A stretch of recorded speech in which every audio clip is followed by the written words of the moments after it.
Well, good morning, friends. It is a cool morning today, which is kind of odd. So we've been having abnormally really warm weather here in Southeast Iowa for the past couple weeks, like 90-degree plus, heat indexes over the 100 degrees. So it's been really hot and warm, and it made everything go really fast in the garden. So I feel like a lot of my early spring projects, I kind of had to skip over and almost jump ahead to things that I wasn't quite ready to do yet. And so now I'm still going back and going to finish up what I've been wanting to do, which is some spring planting. So Kip and I are outside. My wonderful French Bulldog Kip. He's always with me outside somewhere. Where Kip? There. He's leaving, but he's out here. And we are gonna finally plant up this bed that I have been rehabbing by my front walkway. So this bed is one that I've slowly been evolving and changing over the last couple years. I put in a new flagstone walkway a couple years ago and love it. But it wasn't a good transition into the garden beside it. And I've really been working on softening the corner of the flagstone pathway into the garden, making it feel more welcoming, especially because you see this right when you drive in, and it's the welcoming point into the house. So let me show you what I've been working with. So when you drive in, this is what you see. You see this walkway, and it's coming around, and it makes a right angle, which I like the right angle, and it goes right up to right there, my new front door. It's where people now enter the house into a new mudroom I have. And what this is now is a big bed that curves around it, I would say pretty graciously, makes a nice big deep curve, and it really softens this corner of the walkway that you didn't even really notice before. So before, I was never quite sure what I wanted to do, and this walkway came out and it made a really hard 90-degree turn, and it was just kind of harsh right here on the corner. And so at first I had a small bed that just had a few boxwood along the pathway, because you can see I edged the whole thing inside with boxwood, obviously, with my big urn and all those things. So finally this year, I took out sod from about this line all the way on and made a big curve that follows all the way up here and goes all the way over my driveway. So some people park there where my hose is, and they walk on, and that's how they come to the front door. So I wanted this to feel more put together, like more thought was put into it. And you know, I'm a person that I have to live with things a few years to really know. So finally what I did this year was transplanted all these boxwood from other areas that needed to be moved to this area. Someday I want them to kind of be cloud-like boxwood, which means they will start growing into each other and be all different sizes of spherical shapes and kind of look like this nice cloud effect. But that will take quite a bit of patience for them to grow. So what I am gonna do in the meantime though is all this area I left in front, I want it to be really a showstopper. So you can see there some of my planting beginnings, but back here on the gator I have what I really wanna start with. So I've been using different variations of this around my home, and I'm sure you've seen it. So this is gonna have a lot of the cat's pajamas. You know I love cat's pajamas, and it's a cat mint, it's a Nepeta. And why I love it so much, you can see it here. I love it because it's a little bit newer version of a Nepeta, which means it's gonna stay a little bit smaller. The bloom is more profuse, and it's just more of an exciting bloom. So let me show you actually what I'm putting with it, which is the Helen von Stein, or Big Ears Lamb's Ear. Now this Lamb's Ear is not the normal one. It's not one that blooms necessarily, but we grow it for foliage. And I love the soft silvery color. Both of these are drought tolerant. Both of these really withstand the harsh conditions that I can have. That's why I planted this one in various places. But let me go show you after they're in a year or two what they look like. So when we walk up this way, you're gonna notice I have some of those cat's pajamas that I put in last year. So these are all my maple tree that's been dropping my spinners all over. So those are gonna be little trees soon. But look at this, just 1 year in the ground, how beautiful this is. It has profuse blooms all over, and you can even see there's so many new blooms already coming. What I like about this is it stays more compact, a little bit tighter than the old traditional cat mint that we all had in our house. Like, I remember growing up, it was beautiful, but it would get so large and it would flop over. This one is a lot more manageable, and it stays nicer a lot longer. And what I love to do is plant things in mass. So when something's a little bit smaller, I plant a lot of them to create this more heavy impact, which I think is really exciting. So same with the Helen von Stein, or those big-eared lamb's ear. Here's how they look after 1 year of growth. Look at that. Isn't that gorgeous? I love, again, that silvery soft foliage. And I love just that the big mound it makes, and it looks really good to me as a texture against a lot of the boxwood I have up here. So I have Bobo hydrangeas in the back that I just planted this year, so they'll get bigger. And then all these Mount Everest allium, they're blooming right now. The bees are all over them. Let's go see if we can find some bees. Oh, there, I see one. Oh, there it goes. See, the bees love them. So that's what all the Nepeta is for too. The bees are gonna love all of these blooms. So this is what I'm gonna do. I'm gonna start by, you can see I mulched some of the area, but not out to where I wanna plant, because I'll mulch it here after I plant. So what I wanna do now is start laying out where I want them planted, how I want them planted, and then I'll go through and start planting. So I'm first gonna start with the Nepeta because I want them to be kind of in a row behind the lamb's ear on this big swath. And what I did for these, I couldn't find them locally yet this time of year. So I ordered them, and that's why you see all this plastic packaging around them. The plastic packaging, when they come, they came really well wrapped, and it held in the soil and it held in the moisture too. So that's why there's still plastic on the outside of them. But they actually came as really nice plants, honestly, and I don't mind when I start with smaller plants. So these are quart size, and then the lambs I'm gonna plant are even smaller. The thing is with perennials, they grow so fast, and both of these are really hardy, vigorous growers, that they're gonna fill in so quickly that it's great to start with smaller plants. It's an economical way to put plants in because they grow quickly. When you start with really large gallon-sized ones, they're beautiful too and maybe have more impact right away. So if you need that look for maybe something that's coming sooner or an event, that's great.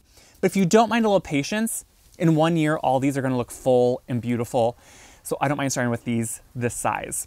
So what I'm gonna start by doing is laying these out. You can see what I kind of do is plant them fairly close because I want them to almost touch once they're fully grown, but then I want them to still have room to be able to be somewhat defined. And I kind of offset them just because that's how I like to do it and kind of go in more of a wave pattern. The lamb's ear in front, I won't do in the wave pattern. You'll see that when I lay them out. But these I'm just gonna start spacing, and you can see on these plants themselves. All plants, when you get them, will kind of show their size. And that's what's great, is you can start deciding then what you wanna do. So if you flip this over, you're gonna see that this gets, you know, possibly up to 18 inches to 20 inches wide. That means, you know, at its smallest point in that 15 to 18 inch range, they might slightly overlap, but then they could be almost 20 inches apart and almost just touch. And so that's what I like. Look here, guys, there's a bee right now. See it? See that bee? It's super happy, just moving around on those blooms. That's what I love. And I know some people think, oh no, I don't want bees close to a walkway. If you're allergic, that's something you have to definitely think about. I have found bees have never wanted to touch me unless I'm trying to swat at them. So I love to have the bees close. I love to have them pollinate. It's great to have them close to my vegetables, my fruit trees. So I love to have them in the yard doing their wonderful work. So I'm gonna start laying these out, laying them all out around, and we'll see where we're at.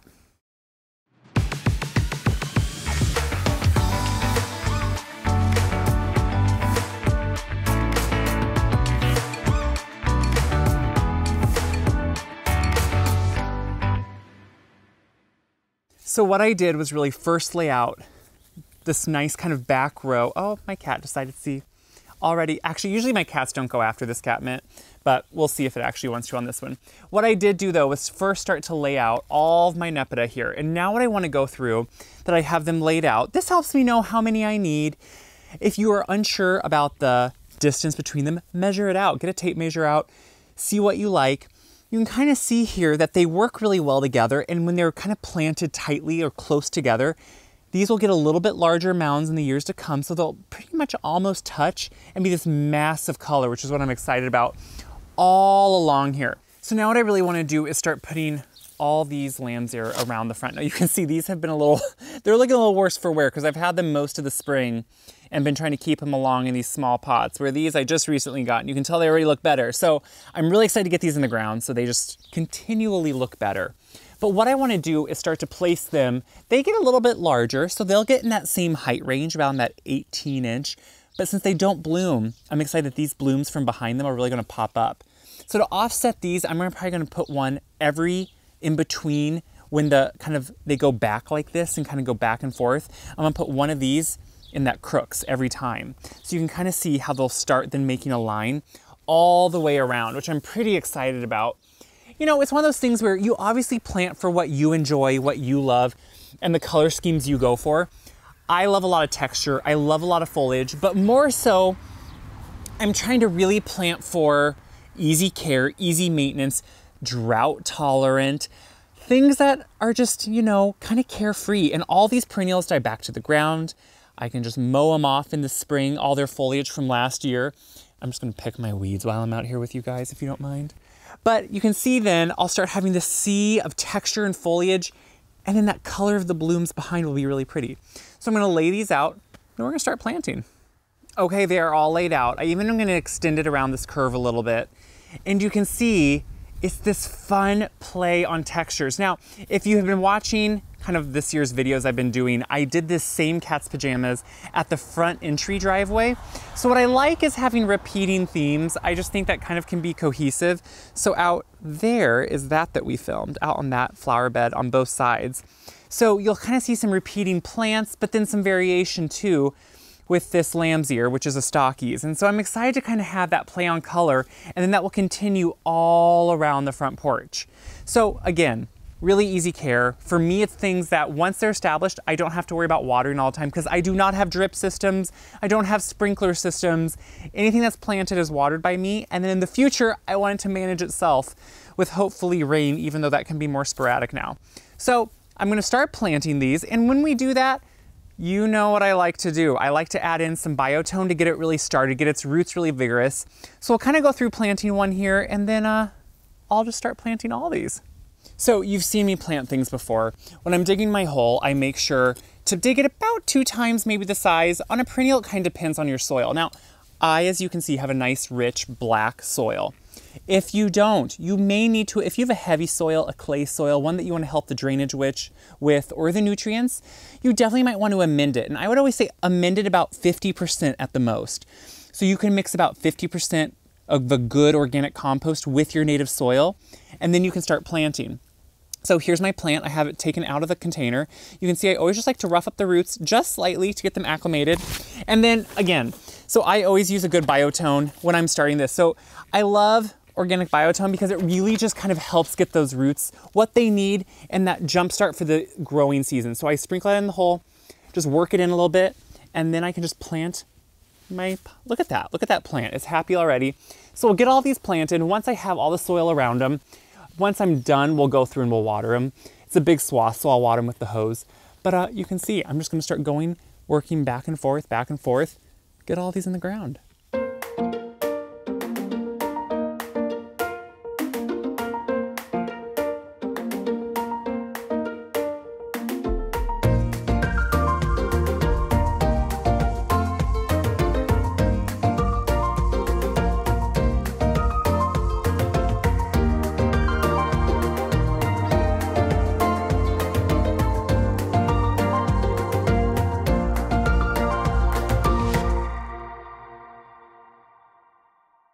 Okay, I have everything planted. Now the important thing to remember with your plants are you want to know your area and what they like. Meaning both the stockies, the lamb's ear, or the catmint, they both like to have drier feet once they're established. That means they don't like to be in an overly wet area or an area that doesn't drain well. Especially the stockies, they can really be prone to rotting if they're in too wet of area and don't get enough sunlight. So do some research on the plants you're looking at, and just do a little Google research even, and see if you know kind of the area they want to be in and what they like. So now I'm going to begin watering, which watering is important even for things that don't like to stay wet in the future. So I'm going around and I'm watering with my hose, just because there's enough plants here and it's just going to be easy enough. Now, all of these were in smaller size containers, quart size or even smaller. So that means I don't need to overly water them. Their root ball is not extensive or deep or established yet. Their roots are still just where they were in the container. So that means that instead of watering them too much, I am going to make sure just to give them maybe a quart or 2 of water. I want to saturate their root ball, but I don't need to sit and water all the surrounding soil really deeply because that's not going to help the roots necessarily. So I'm going to water each one, and then I'm going to do this just like I would any new plant, most likely throughout the summer as we get dry. I'll make sure to keep watering. So once I have all this watered, I'm going to run over and get some mulch. You can see I mulched up to a point, but I waited until I planted this because I don't want to get all of this soil mixed up in my mulch. Because if you mix soil into mulch, you're going to have weeds in the mulch. You're going to start having it be more of a soil mix. Mulch you want to use more as a weed suppression, but also for moisture retention. So I'm going to do it about probably 2 inches thick, 2 to 3 inches thick. So I'm gonna finish watering these and then go get some mulch. Okay, I just went over and got a load of mulch. I get a big bulk amount delivered at my mom's because one, there's Mom if you didn't know, she's right almost across the road. And this year I'm putting in a lot of new areas for flower beds, both at my mom's place, the main farm I call it, and here at my house. And since they have no mulch on them because they're brand new beds, I need to get quite a bit of mulch so I can put a nice 2 to 3 inch layer over those areas. Now, if you followed me, you know I have thoughts on mulch. I love it. Now, in some areas you can't use mulch. Maybe it's for wildfire reasons, maybe it's for pests, for insects you may get, termites, things like that. If I can, I always want to use mulch because I like the compostability of it and how it works with the soil. So mulch at its best state should just be all natural wood mulch. I don't like to use treated or colored things because I don't want that to leach into the soil for the plants and for my soil. Also, mulch in general, we have this idea that once we apply it, we need to apply it every year in big amounts and just make it look fresh. I don't like that either. Mulch over time, you know, it can get kind of caked into a layer, and if you keep adding on top of it, you get these layers of cakey mulch. That's just a breeding ground for insects, for moisture, for mildew. Instead, what I do is every year I go into my mulched areas with a hard rake and I just rake it up and it looks a lot fresher. If it starts getting down below that 2 to 3 inch mark, I may add some more. But you want the mulch to slowly compost into your soil and break down. And that takes longer than just usually 1 year. So I don't just add copious amounts of mulch every year. So I'm gonna start laying this out and we'll kind of talk about how to put it around plants. So since I get my mulch in bulk, you can see I get a big amount here and it's just natural mulch. And now I just use a scoop shovel and I will just take it over to my beds and I will lay it out in my beds. Now the reason I like to not have, I'm just gonna put it out there kind of with one hand here. The reason I like to put it out after I do the plants, I don't want my soil as I'm digging holes to get mixed into my mulch.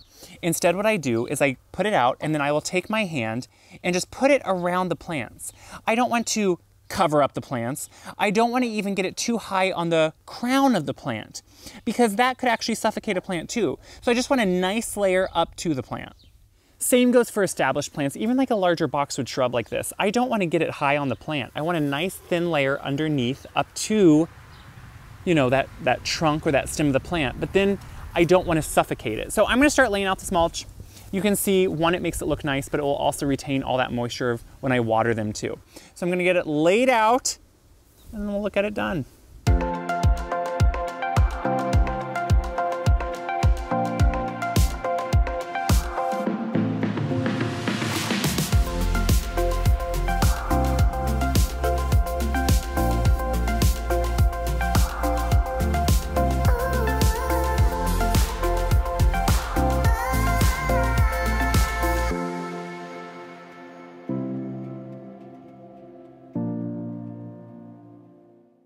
Okay, you can see kind of when I'm putting mulch down, I'll put little piles in places towards or behind all the plants I'm planting, then slowly work it down over them. And then I see how much more I need to come in and add. Now, I am someone that when I have a cut clean edge like this, which I know this can be controversial to say, but I just use a half moon edger and make a big cut mark, and that's the edge of my bed. This is a 4-inch deep trench, and I do not like to pile mulch right up into that trench.